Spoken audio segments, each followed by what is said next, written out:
everyone. I'm delighted to be here with my friend Sheryll Young. So today's conversation is on collaboration in the next normal. So Sheryll, in your experience, what are the best practices and methodologies that drive growth? It's a good question. Thanks, Suzanne. So I think in the previous slides, you had touched upon three key collaboration focuses. If memory serves, they are improving operations and on processes and on outcomes. So I think to echo that, collaboration is fundamentally about working together or co-creating, where you align with stakeholders in your respective ecosystems to produce a tangible or an intangible. And that outcome, however that shapes up, ideally has to have an impact. Now, growth, be it qualitative or quantitative by its construct, should be an organic byproduct of great collaboration. In the last, I guess, few years, we've really seen collaboration methods change, and we go from, in a practical sense, I'd say they look such as your communication platform. So your chat groups, your instant messaging, your video conferencing, internet forums, podcasts. Then you move on to your application sharing, project management tools, knowledge management systems, network, coalitions, learning councils, strategic alliances, and employee resource groups. So from that, you can probably gather that those examples are not new, but collaboration seems to be this black hole where someone thinks it has to be something formal, and it really isn't. Those are simply methods of how we collaborate and communicate, either one-to-one or in a wider setting for a shared purpose. I think I've had, if we take even just the coalition as one example, that in itself, if we look at the systemic dynamics of that, work is a parallel to that. Your work is a coalition. There are five or more of you there. You're all working towards a common or shared goal, and you're doing that either in group teams or you're doing that one-on-one. And I'd like to think I've had really good success in building that muscle of not losing my intellectual curiosity. I challenge myself to, be it formally or informally, I think, to just be curious about the things that connect in our ecosystem. And that could be any and anything. I mean, there are myriads of times when somebody will send me an email and say, you downloaded this, was there something that you were looking for? No, I'm actually just wanting to gain insight. And from that insight, you're able to then see the greater interdependencies that exist. And I think we have to challenge ourselves in this industry, certainly on the consulting side, is to how to become true knowledge brokers in helping our clients find and form solutions. And solutions and processes, ideally in this new normal, should be the ones that create less friction and or pain points for our end user. And that is probably your lowest hanging fruit, is that reduction of friction. And understandably, growth does not happen overnight. So if I can lead, I guess, with this one thought to that question is, define your growth by the steps that you make consistently and progressively so as not to reinvent the wheel. So you brought up some really great points, Sheryll, and I just kind of pull on those threads, if I may. So you talked about growth doesn't happen overnight. And I think what that requires of all of us is agility, is patience, is adaptability, compounded by the fact that we're living in a complex and a very uncertain world. So those learnings, I believe, become ever more present and ever more important. You also talked about ecosystems, and I love that concept of really, in a world where collaboration is no longer a nice to do, it's really a must do. And we're all working, we're all in a dispersed environment. Organizations have a dispersed workforce.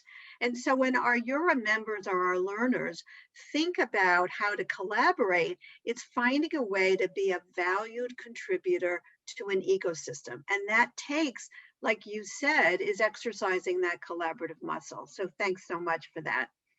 We'll move on to the next question, that we're really seeing this more of a conversation for our members.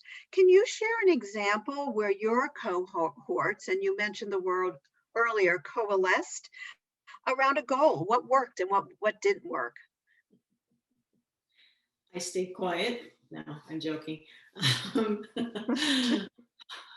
I think fundamentally, maybe the biggest thing that worked was recognizing that the silos existed and trying to break them down. So a real enabler of successful collaboration is where no silos exist.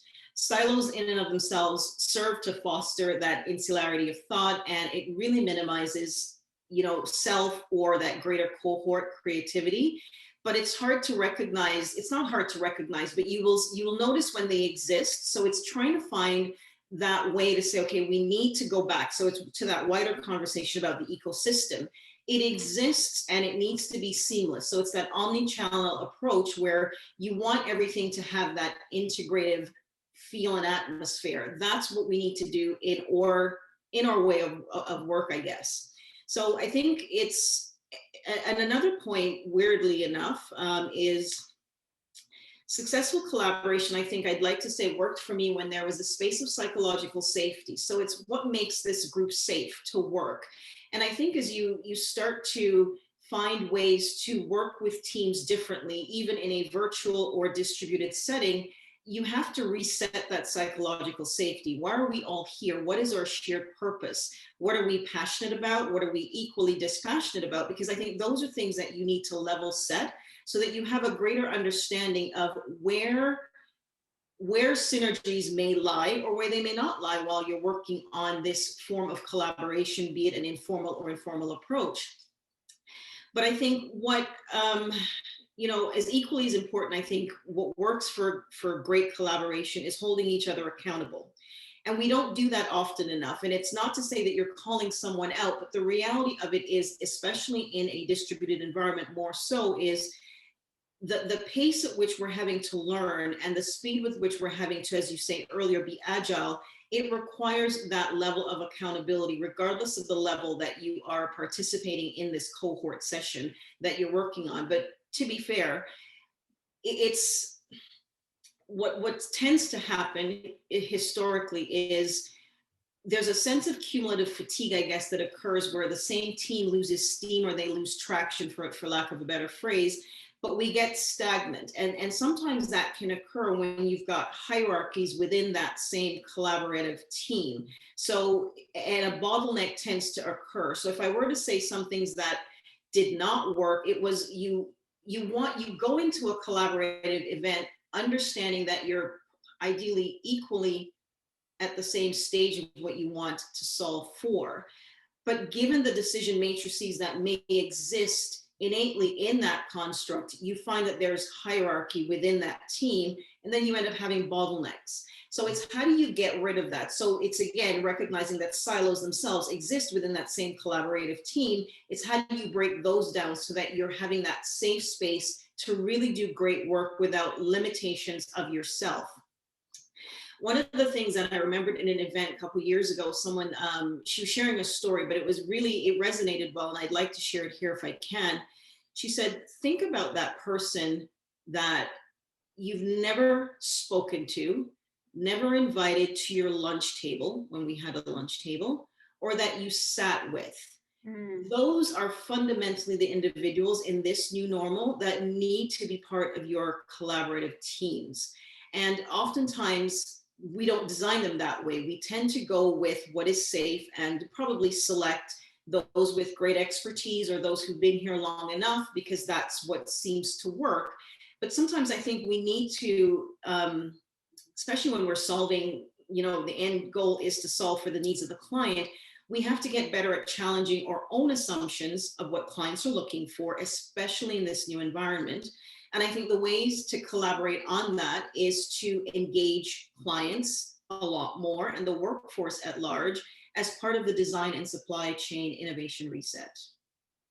Wise words once again, Sheryll. Thank you so much. And I'll pull from a metaphor that culture guru and best-selling author Fons Trampenaars recently said to me on a webinar. And that was, think about disruption, which we're all living through, and put it in a vase. And that vase, to your point, really acts as the framework.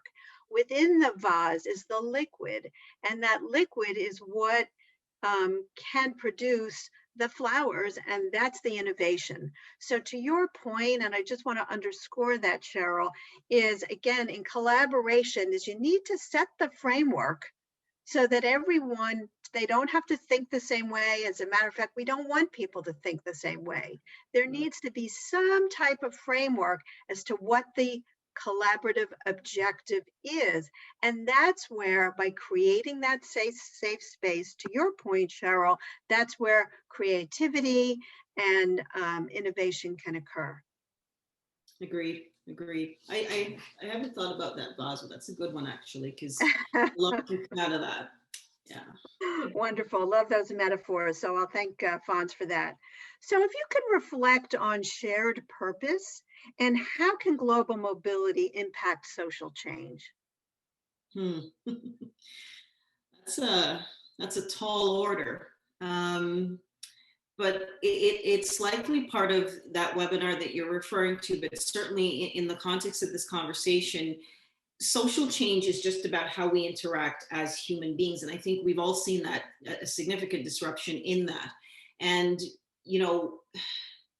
over the course of 2020, I see, we saw conflict, we saw demographic, and we saw cultural change as huge disruptors in how humans interact. And before I go on a tangent, I've always been curious about the fact that this is such a human-centered industry. And oftentimes, and I'm not saying that we do this consistently, but oftentimes it feels as though we're in our own way of getting to that solution. So I think of that social change as something that we fundamentally have to say, no more. Here's what we need to do. And I think, to borrow from one of the earlier language that you had used in that LATAM case study, it'll take more than one member of the workforce impacting corporate social change.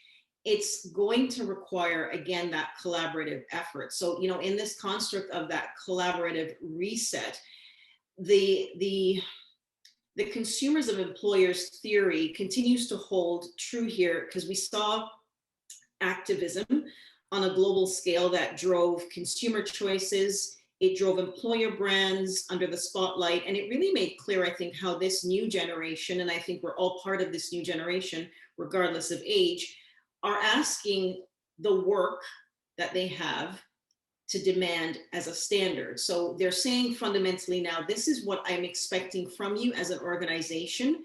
And I am anticipating that we're going to have a greater dialogue about how we make real structural changes or systemic changes about the social issues that impact all of us. I think you and I had talked, on a number of occasions, Susan, about that whole self to work. So when you think of that construct of what does that whole self mean to me, given the social environment that I'm in, those are the things that impact me and you when we come to work. So how are we asking organizations to help shift that? I think that's part of the conversation of how we can become better at impacting social change. And I think within the mobility space, if I can probably just take it really down to the level of the three pillars. So I think you talked about the environmental lens.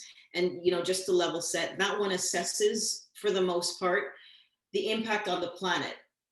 This may include, but certainly not limited to, your emissions, stance on climate change, low carbon usage, pollution, waste, and natural resources. So the first instinct is to think of, what does your business travel portfolio look like? Can you look at assessing meetings in a much different environment versus traveling in person to a meeting? Can you start reporting on carbon emissions for your clients to help them understand and drive that form of a social change? Then you look at your social or sustainability lens, and that's really about how clients and companies treat and value talent. That may include labor laws, product safety and quality, supply chain, and suppliers adhering to good standards. That, in my view, can look anywhere from your diversity inclusion lens to certainly how do you start uplifting within your own national economies, local and small businesses, diverse businesses, so that the economies can begin to thrive. Companies and employees are looking for opportunities that we can start leveraging those ways of shoring up our economies. And I think that's, again, a small win. And then lastly, we talk about that last pillar, which is the governance, which is certainly about the organization's board structure. And again, in this too, I read diversity, but again, it's about transparency, compensation philosophy, and executive compensation. So in this, you're talking about the gender equity from a pay scale perspective that has been a long-standing conversation. And as we go into more conversations around that gender parity and the fact that almost 86 or maybe 850,000 women, I think, lost their jobs or had to leave the workforce as a result of the pandemic, you're going to see that further erosion. So what are you doing in your world of work as an organization to impact social change? And because the mobility lens is so wide, there is an opportunity for us to bring awareness to these issues and certainly elevate how we can have conversations about making that change.